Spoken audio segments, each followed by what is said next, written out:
આજે તારીખ 28 રોજ મુખ્યમંત્રી, ઉર્જા મંત્રી, કૃષિ મંત્રી, કલેક્ટર સાહેબ બધાયનો હુકમ એવો હતો કે કામ બંધ રહેશે, છતાં પણ કામ ચાલુ છે.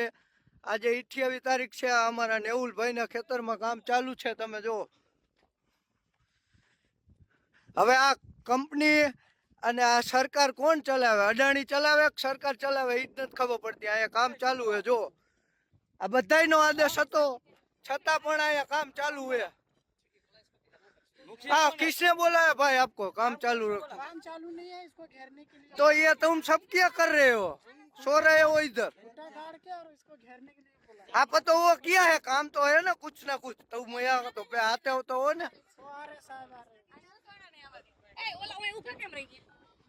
जैसे गाय गरू गिर जाएगा ना, इसलिए घरावा कर देते हैं।